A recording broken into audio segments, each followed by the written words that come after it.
a big mystery, the natural world. It just seems inexhaustibly interesting. It's sort of nice to get a bit lost in it, a bit submerged.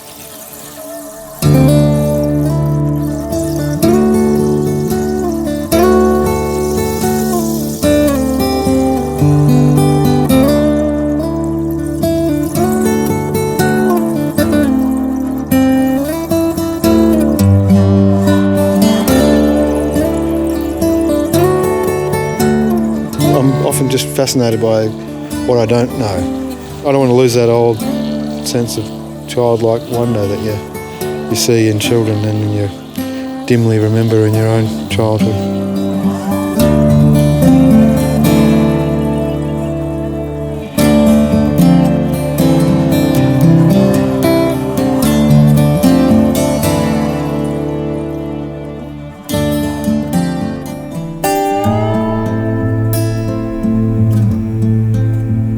This country leans in on you like family, and it weighs down hard. Masters of the universe we may be in our heads, but there it is, now and then, flaring at the corner of the eye, the oceanic glare, a hallucinatory swirl of cockatoos in flight, or the shimmering distances of a treeless plain, something bigger and more complex than us.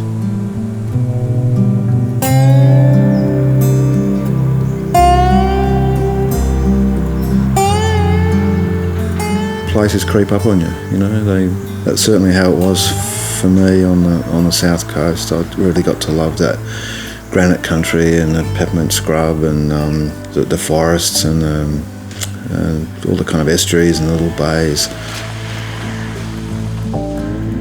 Sometimes I just jump in the car and drive down this way and I can sort of slip between the gaps.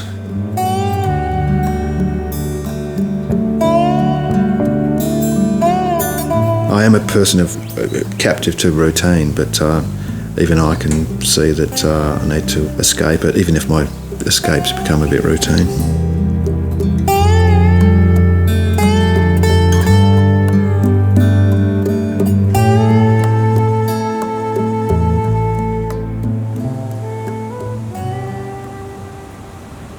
When I was 12, my family left the suburbs of Perth and moved south to the country town of Albany. It was a radical dislocation. Gone were the blue skies, the bright tutting of cicadas, the roasting consolation of the sun. In the south, a gothic gloom hung over the landscape. The town cowered between windswept hills, and the harbour was as flecked as the lips of a madman.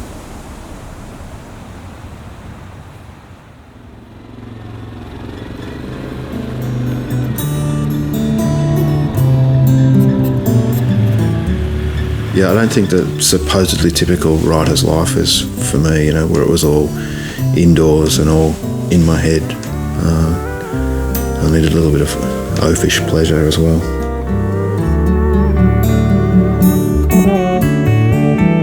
If you've spent your life on the coast and you're interested in things, like fishing and surfing, you're living according to the weather and the tides anyway. You are the sort of person who will lean out of a ute and remark upon the weather first and foremost,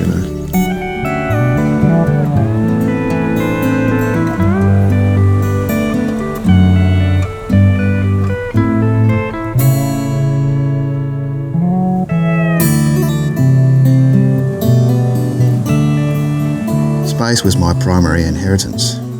Gaps, long pauses between people, a porous human culture through which the sun slants in at every angle.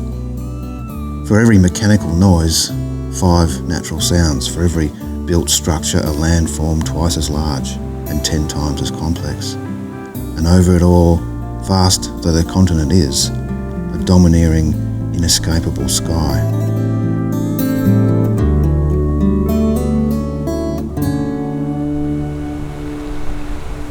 I'm a sand person, first and foremost. This west coast of WA is closest to my heart. It's where I was brought up, and I guess it's limestone and sand, and it's flat and windswept, and the kindest thing you could say about it is it's austere. I like being somewhere where people know everyone by name and where people are sort of unimpressed by each other. The great thing about small towns for a writer is that the stories are all there, you know. They sort of leak out at odd angles and odd moments, but there's always something going on. Yeah, I like that.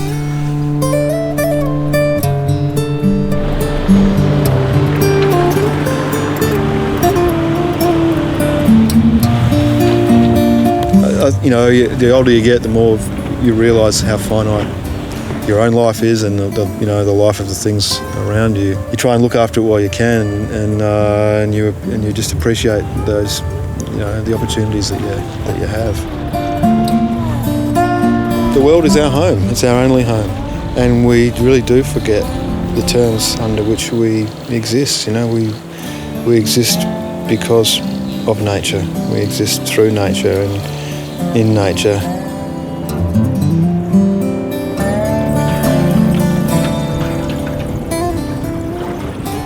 It's pretty simple, it's pretty elementary, you know. It's when I'm in a living place, I feel a bit more alive.